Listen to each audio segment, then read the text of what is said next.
نبی پاک صلی اللہ تعالی علیہ وسلم کے 9 چچا، ابا کو چھوڑ کر 9 چچا تھے۔ 9 چچا میں اللہ پاک نے صرف 2 چچا ایسے خوش قسمت بنائے جن کو ایمان ملا، حضرت امیر حمزہ رضی اللہ تعالیٰ عنہ اور حضرت عباس رضی اللہ تعالیٰ عنہ۔ یہ 2 چچا ہیں جن کو اللہ پاک نے ایمان دیا، باقی کفر کی حالت میں مرے۔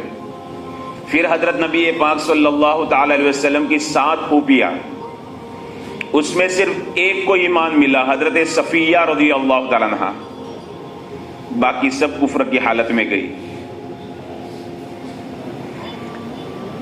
اللہ کے حبیب صلی اللہ تعالی علیہ وسلم نے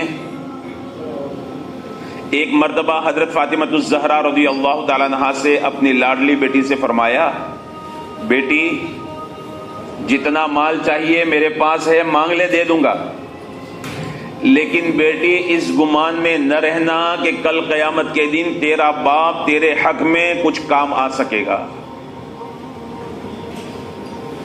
کس کو کہا جا رہا ہے؟ بیٹی اس گمان میں نہ رہنا کہ اللہ کے مقابلے میں تیرا باپ تیرے کچھ کام آئے گا۔ بیٹی صرف نسبت لے کر نہ آنا۔ پھر آقا صلی اللہ تعالی علیہ وسلم نے فرمایا کہ قابیل آدم کا بیٹا تھا، باپ نبی ہے لیکن قابیل جہنم کے اندر جائے گا۔ کنعان نوح علیہ السلام کا بیٹا تھا، باپ نبی ہے، باپ کی نبوت بیٹے کو دوزخ سے نہیں بچا سکتی۔ بیٹی ابراہیم کا باپ آزر، ابراہیم نبی ہے، آزر باپ ہے، ابراہیم کی نبوت آزر کو دوزخ سے نہیں بچا سکتی۔ تو اللہ کے حبیب صلی اللہ تعالی علیہ وسلم نے بہت بڑی نصیحت فرمائی اپنی لاڈلی بیٹی حضرت فاطمہ الزہرا رضی اللہ تعالیٰ عنہ کو۔ بہرحال میرے محترم دوستو بزرگوں، یہ سگا چچا تھا ابو لہب۔ ابو لہب کا اصلی نام ابو لہب نہیں تھا، اس کا اصلی نام تو عبد العزیٰ تھا۔ 4 بت تھے، 4 دیویاں تھی جن کی عرب لوگ پوجا کیا کرتے تھے۔ چھوٹے چھوٹے تو بہت سارے تھے، تو اس میں عزا نامی ایک بت تھا جس کی یہ پوجا کیا کرتے تھے، اسی کی نسبت سے نام رکھا عزا کا بندہ، عبد العزیٰ۔ لیکن تھا وہ بڑا خوبصورت، بڑا حسین جمیل، اتنا خوبصورت تھا کہ اس کے چہرے گلاب کی طرح سے کھل رہے تھے، اس کے گال کھل رہے تھے، اتنا حسین خوبصورت تھا جیسے آگ اس کے چہرے کے اندر بھڑک رہی ہو، اسی لیے اس کا نام ابو لہب پڑ گیا۔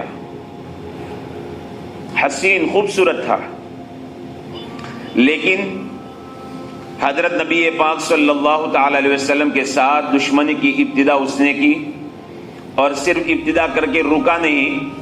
جب حضرت نبی پاک صلی اللہ تعالی علیہ وسلم، اللہ پاک نے آیت اتاری کہ نبی جی وَأَنذِرْ عَشِيرَتَكَ الْأَقْرَبِينَ، اپنے قریبی رشتہ داروں کو ڈرائیے۔ رحمت دو عالم صلی اللہ تعالی علیہ وسلم صبح صبح صفا پہاڑی کے اوپر کھڑے ہوئے اور آقا صلی اللہ علیہ وسلم نے آواز دی، یا صباحا یا صباحا۔ یہ اس زمانے کا سائرن تھا، مطلب یہ ہوتا تھا کہ کوئی لشکر حملہ کرنے والا ہے، لہذا سب لوگ دوڑ آئے اور سب جمع ہو گئے، چھوٹے بڑے مرد عورت سب جمع ہو گئے۔ پھر اس کے بعد حضرت نبی پاک صلی اللہ تعالی علیہ وسلم نے ایک اخلاقی پہلو بیان فرمایا، لوگوں میں نے تمہارے درمیان میں 40 سال گزارے ہیں، حل وجدتمونی صادقا او کاذبا، یہ بتاؤ تم نے مجھے کبھی مذاق میں بھی جھوٹ بولتے ہوئے دیکھا ہے؟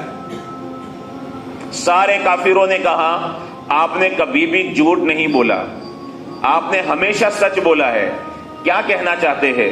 تو حضرت نبی پاک صلی اللہ تعالی علیہ وسلم نے فرمایا، اگر میں یہ کہوں کہ اس پہاڑ کی دوسری جانب بہت بڑا لشکر جرار ہے جو تم پر حملہ کرنے والا ہے، کیا تم میری بات مانو گے؟ انہوں نے کہا کیوں نہیں مانیں گے، ضرور مانیں گے۔ پھر اللہ کے حبیب صلی اللہ تعالی علیہ وسلم نے اصلی دعوت دی، قولوا لا الہ الا اللہ، لوگوں کلمہ پڑھ لو۔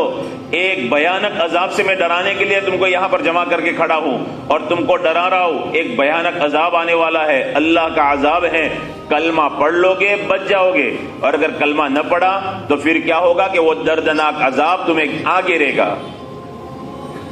جب یہ بات کہی تو ابو لہب ملعون سب سے پہلے اٹھا اور اٹھ کر کہنے لگا تبا لک الہذا جمعتنا یا محمد، اے محمد تیرا ناس ہو، ستیہ ناس ہو، کیا تو نے ہمیں اس لیے جمع کیا تھا؟ نعوذ باللہ من ذالک۔ صرف اتنے جملے نہیں بولے بلکہ اس نے پتھر اٹھایا اور حضرت نبی پاک صلی اللہ تعالی علیہ وسلم کو دے مارا۔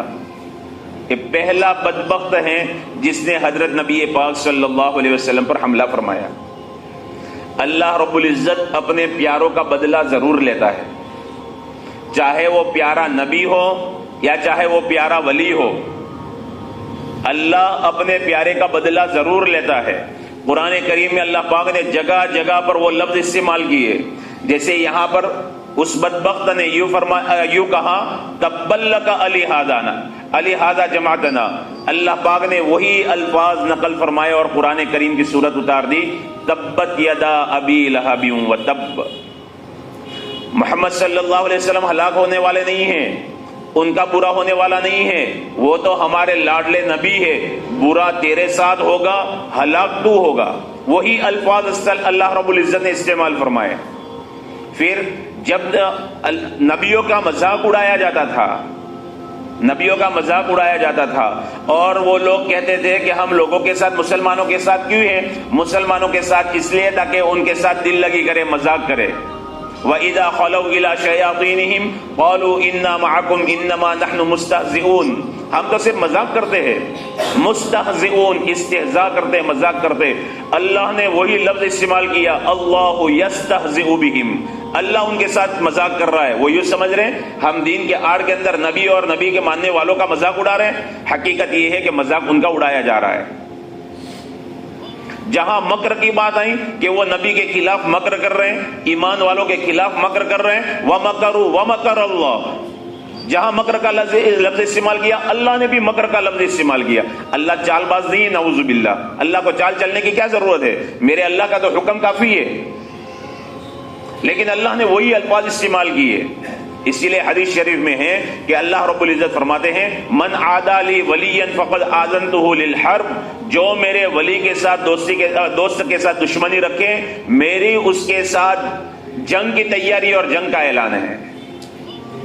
تو اللہ کا لاڈلا، اللہ کا چہیتا، اللہ کا پیارا، نبی ہو یا ولی ہو، نبی ہو یا ولی ہو، جب ان کے ساتھ بدسلوکی کی جاتی ہے تو اللہ رب العزت کی غیرت جوش میں آتی ہے۔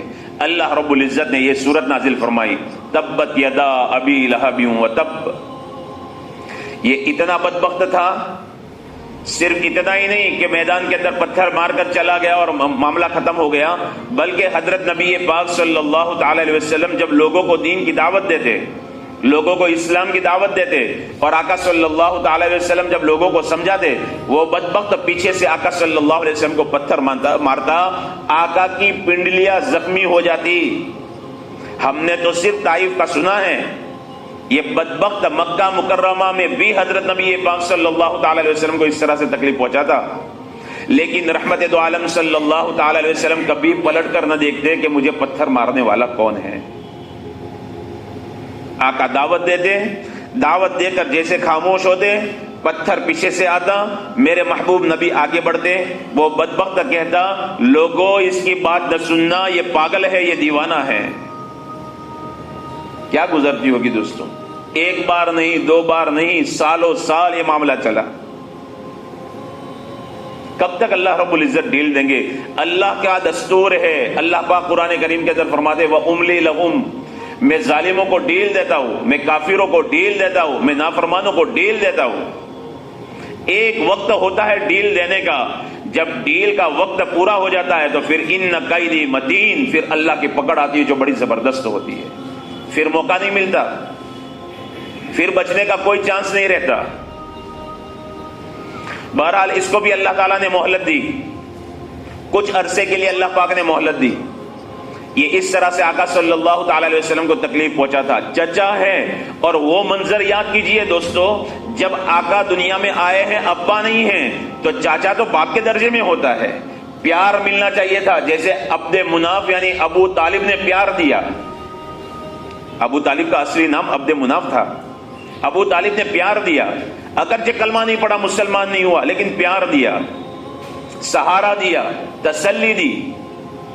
اس بدبخت کو تسلی دینی چاہیے تھی، بجائے تسلی دینے کے آقا صلی اللہ علیہ وسلم کو ستا رہا ہے اور تکلیفیں دے رہا ہے. اتنا ہی نہیں، چچا تو تھا ہی اتنا کٹر دشمن، اس کی جو جورو اور اس کی بیوی تھی وہ بھی سخت مزاج کی تھی.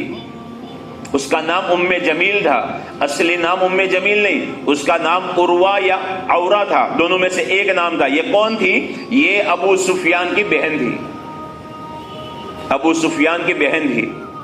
بڑی سخت مزاج تھی، بڑی مالدار، اللہ نے بہت مال دیا تھا، لیکن پھر بھی یہ بدبخت حضرت نبی پاک صلی اللہ تعالی علیہ وسلم کو تکلیفیں پہنچانے کے لیے خود جنگل کے اندر جاتی، کانٹے چون کر لاتی اور رات کے وقت میں آقا کے راستے کے اندر کانٹے بچھا دیتی. اس لیے کہ حضرت نبی پاک صلی اللہ تعالی علیہ وسلم سحری کے وقت میں عام طور پر حرم شریف میں اللہ کی عبادت کے لیے جایا کرتے. آقا کو کانٹے چبھیں گے، آقا کو تکلیف پہنچے گی اور اس کو خوشی ملے گی، اس لیے کانٹے بچھاتی تھی. ایک دو بار نہیں، بار بار اس طرح سے کرتی رہی. جب یہ سورت نازل ہوئی اس کو پتا چلا کہ تیری برائی ہو رہی ہے، تیری برائی والی صورت اتری ہے. وہ نوکیلا پتھر لے کر آئی، حرم شریف میں آئی. صدیق اکبر رضی اللہ تعالیٰ عنہ حضرت نبی پاک صلی اللہ علیہ وسلم کی خدمت میں بیٹھے ہوئے تھے. دور سے دیکھ لیا، بھاگ گئے، یہ برے ارادے سے آ رہی ہے. اللہ کے حبیب صلی اللہ تعالیٰ علیہ وسلم سے عرض کیا، پیارے آقا وہ کسی برے ارادے کے ساتھ آ رہی ہے، کہیں آپ کو تکلیف نہ پہنچا دے. حضرت نبی پاک صلی اللہ علیہ وسلم نے فرمایا، ابو بکر غم کرنے کی ضرورت نہیں ہے، وہ مجھے دیکھ نہیں پائے گی، وہ مجھے دیکھ نہیں پائے گی. وہ آئی، ام جمیل نے آ کر حضرت ابو بکر سے پوچھا، تمہارا وہ ساتھی کہاں ہے جو میری ہجو اور برائی کرتا ہے؟ آج اگر مجھے مل جائے نا اس نوکیلے پتھر سے اس کا سر کچل دوں گی. صدیق اکبر نے عرض کیا، محمد صلی اللہ علیہ وسلم تمہاری برائی کہاں کر رہے؟ کس نے کہا کہ تمہاری برائی کر رہے؟ آقا تھوڑی نا برائی کر رہے، اللہ نے انجام بتایا ہے. اس بدبخت کی برائی کرنے کی کیا ضرورت ہے؟ انجام بتا دیا کہ تیرا انجام کیا ہونے والا ہے. بہرحال وہ بڑبڑاتی ہوئی چلی گئی پتھر لے کر. رحمت دو عالم صلی اللہ علیہ وسلم پاس میں ہی بیٹھے تھے تو صدیق اکبر رضی اللہ تعالیٰ نے عرض کیا، اللہ کے حبیب کیا بات ہے؟ وہ آئی، بدبخت کو میں نظر آیا، آپ نظر نہ آئے. اللہ کے حبیب صلی اللہ علیہ وسلم نے فرمایا، اللہ نے ایک فرشتے کو بھیجا تھا جس نے مجھے اپنے پروں کے اندر چھپا لیا تھا.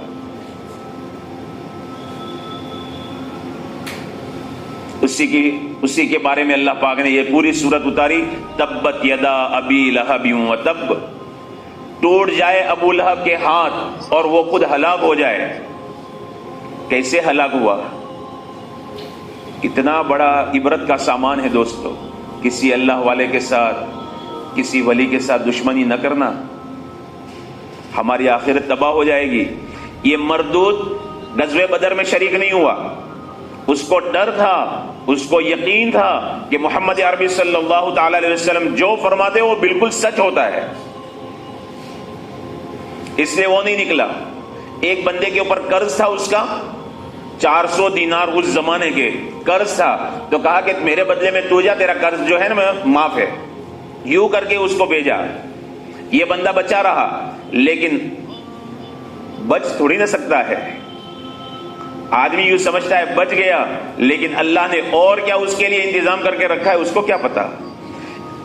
غزوہ بدر کے 2 مہینے کے بعد 59 دن گزرے تھے، 60ویں دن اس کو چیچک کا پھوڑا نکلا. اس زمانے میں سب سے خطرناک بیماری گنی جاتی تھی، اور یہ چیپی بیماری، متعدی بیماری یعنی چیپی بیماری، دوسرے کو لگنے والی بیماری مانی جاتی تھی. جب اس کو یہ پھوڑا نکلا تو گھر والوں نے اس کو ایک کمرے کے اندر ڈال دیا. کوئی اس کو ملنے کے لیے نہیں جاتا، کوئی اس کی خیریت پوچھنے کے لیے نہیں جاتا. ایک حبشی غلام کو نوکر کے طور پر رکھا، کہا تو وہ فلاں دکان پر کام کرتا ہے، تجھے کتنا ملتا ہے؟ کہا 2 درہم. کہا ہم 4 دیں گے. خوش ہو گیا، مجھے 4 ملیں گے، کرنا کچھ بھی نہیں ہے. بہرحال یہاں سے گھر والے پانی دے رہے، وہ اندر جا کر خود پانی پی جاتا ہے اور کہتا ہے کہ صاحب نے پی لیا. پھر یہاں سے فروٹ بھیج رہے، وہ خود کھا لیتا ہے اور کہتا ہے صاحب نے کھا لیا. اس طرح سے وہ بدبخت بھوک کی حالت میں، پیاس کی حالت میں اور سڑ کر مرا. 3 دن گزر گئے، اس کی لاش کو کوئی ہاتھ لگانے کے لیے تیار نہیں. اس طرح سے وہ مرا. پھر کچھ حبشیوں کو گھر والوں نے مزدوری دے کر بلایا، انہوں نے گڑھا کھودا. گڑھا کھودنے کے بعد لکڑیوں کے ذریعے سے، ڈنڈوں کے ذریعے سے اس کو دھکا دے کر گڑھے کے اندر ڈال دیا. پھر پتھر ڈالے، مٹی ڈالی، اس طرح سے بدبخت مرا. یہ دنیا کا عذاب ہے، آخرت کا عذاب کتنا بھیانک۔ حضرت عباس رضی اللہ تعالیٰ عنہ سے پوچھا گیا، عباس یہ تو آپ کے بھتیجے تھے، محمد عربی صلی اللہ علیہ وسلم آپ کے بھتیجے تھے، اور بچپن سے آپ صلی اللہ تعالی علیہ وسلم کے حالات حضرت عباس رضی اللہ عنہ خود بیان کرتے ہیں، میں نے میرے محبوب نبی حضرت محمد الرسول اللہ صلی اللہ تعالی علیہ وسلم کو گہوارے اور جھولے کی حالت میں دیکھا ہے کہ میرے محبوب نبی چاند سے باتیں کر رہے ہوتے تھے، چاند سے باتیں کر رہے ہوتے تھے۔ انگلی کا جیسے معصوم بچہ کیسے اشارہ کرتا ہے، جب آقا صلی اللہ علیہ وسلم انگلی کا اشارہ کرتے چاند ادھر چلا جاتا، پھر ادھر چلا جاتا، جس طرف اشارہ کرتے اس طرف چلا جاتا۔ کہا میں نے بچپن کے اندر یہ ساری چیزیں دیکھی، اس وقت سمجھ گیا تھا کہ اس بچے کی بڑی شان ہوگی۔ کب پھر ایمان میں کیوں داخل نہیں ہوئے، بعد میں کیوں ہوئے؟ تو کہا ایک رات میں نے خواب دیکھا تھا، ایک رات میں نے خواب دیکھا تھا، میرے بھائی ابو لہب کو میں نے خواب میں دیکھا اس کے مرنے کے بعد، تو وہ جہنم کے اندر جل رہا تھا، بڑی سخت تکلیفوں میں تھا، وہ چیخ چیخ کر کہہ رہا تھا عباس میری طرح کفر پر نہ مرنا، محمد عربی صلی اللہ علیہ وسلم کا کلمہ پڑھ لینا اور آقا کے دامن میں آ جانا۔ اس خواب نے مجھے ایمان پر مجبور کیا اور میں ایمان لے آیا۔ اس کے ساتھ اللہ تعالیٰ نے ابو لہب کے ساتھ یہ برتاؤ کیا۔ اب اس کی بیوی وہ بھی تو ظالمہ تھی، وہ بھی آقا صلی اللہ تعالی علیہ وسلم کو بڑی تکلیفیں پہنچایا کرتی تھی۔ اللہ رب العزت کی شان اللہ نے قرآن میں بیان کیا، کون ہے؟ تبت یدا ابی لہب وتب ما اغنا عنہ مالہ وما کسب۔ یہ بدبخت کیا کہتا تھا جب مکہ والے کہتے تھے اتنا اچھا نہیں ہے، ارے محمد صلی اللہ علیہ وسلم کو ان کے حال پر چھوڑ دو، اتنا اچھا نہیں ہے، تو وہ کیا کہتا تھا؟ ارے میرے پاس مال ہے اور میرے پاس اولاد ہے، میرے بیٹے بہت ہیں، میری اولاد زیادہ ہے، اگر محمد صلی اللہ علیہ وسلم کی بات سچ نکلی کہ مرنے کے بعد یہ ہوگا اور وہ ہوگا تو مال اور اولاد دے کر میں بچ جاؤں گا۔ اللہ پاک نے فرمایا ما اغنا عنہ مالہ وما کسب، نہ اس کے مال نے اس کو عذاب سے بچایا کچھ کام آیا اور نہ اس کی اولاد اس کو کچھ کام آئی۔ پھر اللہ پاک نے آگے بیان فرمایا سیصلی نار ذات لہب، اتنا ہی نہیں دنیا کے اندر تو اس کے ساتھ یہ منظر ہوا اور اس طرح سے ذلیل ہو کر مرا، سڑ کر مرا اور اس طرح سے اس کو ڈالا گیا، اور پھر اس کے بعد مرنے کے بعد اس کے لیے اللہ پاک نے دوزخ تیار کر رکھی ہے جو آگ بھڑکانے والی ہے۔ دوزخ تو آگ بھڑکاتی ہے، اس کے لیے خصوصی دوزخ اللہ پاک نے کوٹا طے کیا ہے۔ پھر اللہ پاک نے فرمایا وامرأتہ، وہ اکیلا نہیں اس کی بیوی بھی اس کے ساتھ میں جائے گی، حمالۃ الحطب، جو نبی پاک صلی اللہ علیہ وسلم کے لیے جنگل سے لکڑیاں لاتی تھی، کانٹے دار لکڑیاں لاتی تھی اور کانٹے آقا صلی اللہ علیہ وسلم کے راستے میں بچھاتی تھی۔ اس بدبخت کی موت بھی اسی حال میں آئی، بڑا گٹھر لے کر آ رہی تھی، سوکھی لکڑیاں ملی تھی، گٹھر لے کر آ رئی تھی اور رسا بندھا ہوا تھا، اور اس نے رسا ہے نا گلے کے نیچے ایسے باندھ کر رکھا تھا، گٹھر گیرے نے پکڑ کر رکھا تھا۔ اللہ کی شان، کچھ ٹھوکر لگی، کیا ہوا کہ وہ گٹھر پیچھے چلا گیا، اب پیچھے چلا گیا تو رسا گلے کے اندر آ گیا اور اسی رسے سے اس کا گلا گھوٹ گیا اور وہ مر گئی، تڑپ تڑپ کر مر گئی۔ حمالۃ الحطب، اللہ نے اسی رسی سے، جس رسی کے ذریعے سے لکڑیاں لا کر نبی پاک صلی اللہ تعالی علیہ وسلم کو تکلیف دیا کرتی تھی، اللہ رب العزت نے اسی رسی سے اس کا کام تمام کر دیا۔ حمالۃ الحطب فی جیدہا حبل من مسد، یہ جو اپنے گلے کے اندر کھجور کی چھال سے بنی ہوئی رسی اپنے گلے کے اندر رکھتی تھی لکڑیاں باندھنے کے لیے، اللہ رب العزت نے اس سے کام بنا دیا، اس کا ہمیشہ کے لیے اس کو ختم کر دیا۔ اتنا ہی نہیں، آخرت کے اندر دوزخ کے اندر بھی اس کو اللہ رب العزت زنجیریں پہنائیں گے اس کے گلے کے اندر۔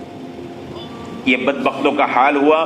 اس میں پیغام دوستو یہ ہے، ہم نہ کسی ولی سے دشمنی کریں نہ کسی اللہ والے سے دشمنی کریں، ورنہ انجام ہمارا بھی برا ہوگا۔